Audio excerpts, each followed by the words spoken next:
CNBC-TV18.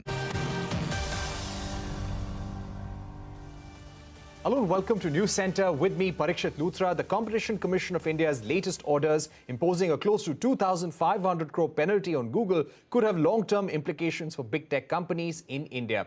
The CCI imposed this hefty fine on Google as it was abusing its market dominance. This comes at a time when a parliamentary panel on finance is also looking at the Competition Amendment Bill 2022 and the anti-competitive practices of big tech companies. Among other measures, the new proposed law seeks to regulate mergers and acquisitions based on deal value threshold. Let's discuss the CCI's approach to the evolving digital ecosystem and the antitrust regulators' priorities for the future as well. With A.K. Gupta, former chairman, CCI. Mr. Gupta, thank you very much for joining us here on CNBC TV18. You completed your tenure last week. Give us a sense of what will be the priorities and challenges for the Competition Commission of India in the near future. Thank you, Mr. Luthra, for inviting me. As you are aware, the Competition Amendment Bill 2022 is before the Parliamentary Standing Committee, and it is likely to be passed by the Parliament in the upcoming winter session. So CCI will have to brace itself to operationalize these amendments. Some amendments are very path-breaking. They are new concepts like settlement and commitment, deal value thresholds, leniency plus regime. CCI will have to come out with regulations in consultation with the stakeholders. I think it's going to be quite a challenge because, one, this consultation process has to be very, very robust. These are landmark amendments, and we need to inspire confidence in the stakeholders. And second, time frame will be very less between, say, passing of the bill and the notification thereof. So I feel that CCI hands are full and they have to get going, and the new incumbent will have to hit the ground running. We have also seen that some sections of the industry have raised questions about the ambiguous nature of DVT threshold regulations in the new bill. How would you address those concerns? I think this is a very good question. First of all, I don't see any ambiguity. Let's understand the rationale of the deal value threshold. At present, in the merger regime, we have got two criteria, assets and threshold. Now, you see, the digital economy is a different ballgame altogether. Here, the target entity may have no asset and very low turnover. So we are not able to capture some of the mergers in digital market due to these two factors. However, that target entity may command very significant market position due to certain intangibles like data, network effects, number of users or consumers, sellers, etc., depending upon the type of sector it is in. So that raises the valuation of the target entity very much. So in such cases, we would like to capture those mergers also. We would like to assess those mergers also. But you are right, industry has got concern, we know about it, and we would not like to assess those mergers which do not have appreciable adverse effect in India. So that is why we have come out with the India Nexus, which means if target doesn't have substantial operations in India or no operations in India, such mergers will be exempted. So we are targeting very few mergers in digital market for assessment. So I think industry should not have any apprehension. We will have very elaborate consultation with all the stakeholders, and only after that we will come out with regulations. So I can straight away say that we will completely allay all the apprehensions on the part of industry. Right. How challenging has it been to regulate digital platforms during your tenure? You have called them in the past de facto gatekeepers of the online world because of their powers to lay down rules in the digital marketplace. See, digital platforms with enduring market power have decisive influence on the online competition landscape. They control digital infrastructure, they have got power to set rules, determine terms of access, and that is why they act as gatekeepers. With such rule-setting power, control over their data, in fact, enable them to get entrenched in the market and provide a ready platform to them to expand into adjacent markets. This can result in appreciable adverse effect on consumers and competition landscape. Now the digital market is extremely dynamic. It can tip very fast. So the challenge before the regulator always is to do the market correction. But can we do market correction very fast in our present setup, in our ex-post framework?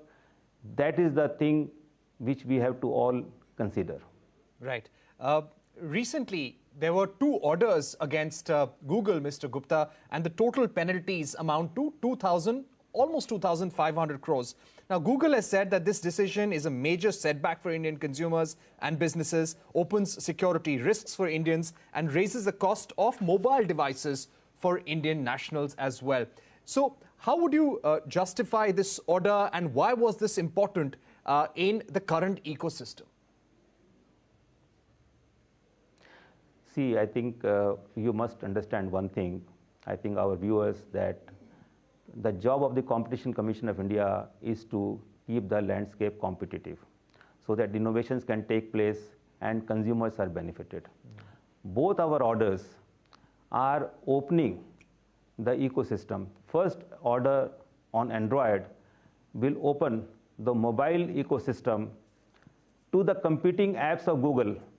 I am repeating, competing apps of Google, they were not getting chance. So indigenous technology was not getting traction. So that will open up, and definitely consumers will be benefited. Our startup ecosystem, which is 3rd largest in the world, will get benefited. Similarly, the second order, Google was imposing a condition that Google Play billing system alone has to be used, denying access to other third-party payment systems. So we have opened up that also. Now those third-party payment systems also will get access, and they will be able to compete. I think whenever competition takes place, I think all of us can understand that consumers are benefited. Question of going up cost for the consumers doesn't arise. Right. Would you also say that these orders will have long-term implications for the big tech companies and the manner in which they operate in India, Mr. Gupta? See, I think, we have given behavioral remedies now. And these behavioral remedies are a sort of guidelines for other big tech players. So if they are also indulging in similar behavior, then similar type of remedies can come in those cases also. I think they can get a cue from these behavioral remedies and align their business practices and system accordingly. Right. That is an important point there as well. I'd also like to ask you about some of the other cases that were under the CCI's purview. As you've said, regulating digital platforms, digital markets has been a tall task. CCI has managed to come up with orders against Google, at least 3 of them since 2018. But what about the probe against Amazon? See, this process is on now, and we face certain legal challenges. Amazon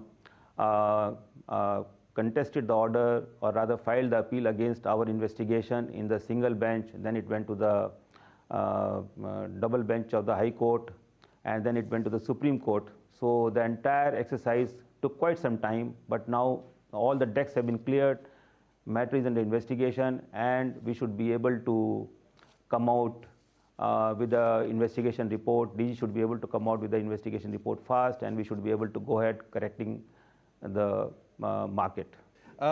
Also, just to ask you about how to not scuttle innovation, how to keep attracting big tech players into India. while safeguarding our own ecosystem, our own MSMEs, our own entrepreneurs? How do we strike a balance here? See, first of all, I don't see any contradiction. Big tech players can come, they can invest, they can do innovations, they can come in the multi-product ecosystem also. Only thing is, what we want, they should not foreclose competition by having vertical restraints. They should allow the other competitors to flourish. They should not impose, once they acquire some market power, once they acquire some dominance, we don't frown upon market power, we don't frown upon dominance. They can acquire that stature, but they should not start abusing that market power and dominance to the exclusion of others, foreclosing market, foreclosing the startup ecosystem, etc. I think that type of behavior they have to probably not indulge in. Otherwise, they can flourish, they can do innovations, and I don't see any reason. In fact, sometimes, the startups have got very good technology. These big tech players, they acquire them also, and they scale up those technologies, they scale up those innovations. That way, it is a win-win situation for startups also, and the big tech, and the startups should be able to get access on the big tech platforms so that they can also scale up their operations by using the large user base of the platform. So I think I am finding a lot of complementarities. They both can flourish, market exists, and they should not try to foreclose competition at the expense of others. Right. I'd also ask you about cartelization by cement companies. Now, this is something that has been before the Competition Commission of India for a while now. Why no order has been issued so far? Why no decision has been taken on the investigation there? No, actually, I think we need to understand the process first. We have got the DG investigation report, and based on the DG investigation report, the commission hears the parties. We call the parties, we do adjudication, and we get their views. Then based on the DG investigation report, based on their views, we come to the final order. So that hearing has to take place. I think decks are cleared. We are all ready. The moment a new incumbent joins, I think the date for the hearings will be fixed. And I think in a few months, we should be able to come out with the orders. Right. But any reasons for the delay, or why it couldn't be taken up earlier, Mr. Gupta? No, I think there is no reason for delay as such. We have to see whether everything is in order, whether we are ready for the hearing or not. So based on the assessment done, we decided that it may take some time, and that's why we postponed the hearing. Right. I'd also like to ask you about protracted litigation. We've also seen a low recovery rate when it comes to penalties imposed by the CCI. How do you propose to address these issues in the future? Okay, I think first of all, most of the penalties have either been set aside or they have been stayed. So recoverable amount is very low. That is one thing I want to say. Secondly, I think we should not focus too much on penalty part. We should focus more on market correction part. In most of the cases, market correction takes place not after issue of the order, but sometimes during the course of the proceedings itself. So that is more important for us, and that is why we are coming out with the commitment and settlement regime. In commitment and settlement regime, we should be able to come out with the faster market correction. Like in the commitment, if the parties come forward and offer commitment, the entire investigation, the entire adjudication can be avoided. If they come at a later stage after investigation and offer for settlement, at that point of time, even the entire adjudication can be avoided. So the emphasis has to be on faster market correction. Right. My final two questions. The parliamentary panel, which has been looking at anti-competitive practices of big tech companies, is also considering the possibility of a new law to regulate new age markets. So what do you feel about this idea? See, I hope you are hinting at the ex-ante regime. At present in the CCI, we are addressing concerns in the digital market through our anti-enforcement measures, which is in the ex post framework. And in the ex post framework, first misconduct takes place, then you have to gather evidence, you have to discern those evidence to arrive at the misconduct, establish liability, and come out with the order. Then this order is subject to judicial review. So it's a fairly long drawn process. So regulatory intervention is a fairly long drawn process. In the digital market, as I told, markets are dynamic, they tip very fast, we have to do faster market correction. So this delay in doing market correction may prove to be expensive and even futile also. That is why countries across jurisdictions, they are advocating that this ex post framework may not be enough. It needs to be supplemented with ex ante framework. And since we have the world's third largest startup ecosystem, we need to provide them level playing field, and that can happen if we supplement our ex post regime, which is at present, with the ex ante framework. And that is our domestic need. All right. My final question. The CCI has been passing orders against e-commerce companies as well, deep discounting, predatory pricing, anti-competitive practices in the e-commerce space as well. If we were to ask you about the biggest challenge here, what would that be? See, the biggest challenge will be like now digital ecosystem is evolving now and leading to market concentration. So that is going to be quite challenging and the area we need to watch out. And you know, in like, as I said, digital economy is quite different from traditional economy. In digital economy, you will always find there are, say, two players like Amazon, Flipkart, Ola, Uber, Swiggy, Zomato. But in traditional economies, you will have many players, like you take cement companies, steel companies, etc., because the structure of the market is like this. So the harm which can be caused by the anti-competitive agreements, say they are horizontal or vertical restraints, they get amplified in the digital economy.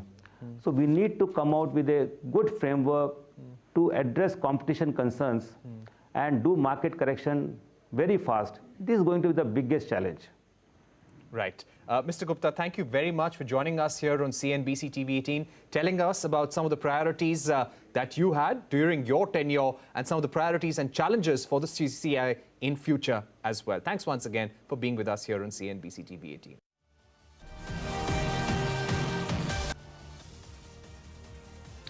Welcome back. You're watching News Center. The Yota Group, a subsidiary of the Hiranandani Group, has launched Noida's first data center.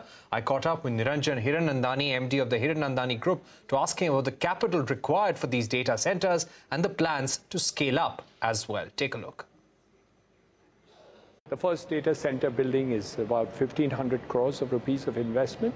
And of course, equipment and other things would come to another 5,000 crores. So it would be, by the end of next year, it would be about 6,500 crores of investments in this first building out of the 6 that we are planning to do in the next 5-7 years. Right. So you're looking to operationalize this entire data center over the next 5 to 6 years. What is the kind of capital investment that you would be making into this, into realizing the full potential? So we start signing an MOU with the UP government today, which envisages about 39 crores of rupees of investments in the next 5 to 7 years, which means 6 data centers is what we have targeted. 1,500 crores, so about 6,000 crores in the buildings and other things. But on the other side, we have the internal equipment, which is the larger part of the whole. Investments into it will be about 30,000 crores. Over a period of time, we will decide, depending on how large our other locations and others will grow. Depending on that, how much capital investments will remain in each of these there. But certainly, we look to the growth story. Right. Now, in terms of services, you already have other real estate majors into the data business or the data storage business, so to say. How will this be a differentiator? From 2012, we are in the construction of data centers. And we have already built 6 data centers earlier in the last 10 years. And so we've already into that business for the last 10 years. Others are now entering into that business. We have moved the scale up, wherein we will provide the top-end services along with the data center as a company, not just build the data centers for the purposes of other co-locators. Now, looking at the kind of heavy capital investment this venture would require, would you like to spin this off as a separate entity? Currently, it's a subsidiary. Yeah, so ultimately it would be a separate entity, in fact, probably very soon. And we'll have to see how the thing, depending on the capital requirements that we will do, we'll look at different opportunities over a period of time for sure. In terms of the real estate sector growth, we are seeing a global slowdown. We've seen a slowdown in the real estate sector in China as well. What has been the impact on India so far? We've just completed the festive season. So I'm bullish. I see a very great future as far as India is concerned. We have seen a 15-20% growth this year for our companies. We have also seen a 10 to 15% growth all over the country. Of course, there has been problems in certain areas which we have not been able to settle. For instance, the Noida sector where the real estate is in difficulty and some of the projects are stuck. We are looking at working with the government and seeing how we could be able to solve these issues. But having said that, I assure you that the growth of real estate in the next 5 years is humongous. With that, it's a wrap on this edition of News Center. Thanks for watching and goodbye.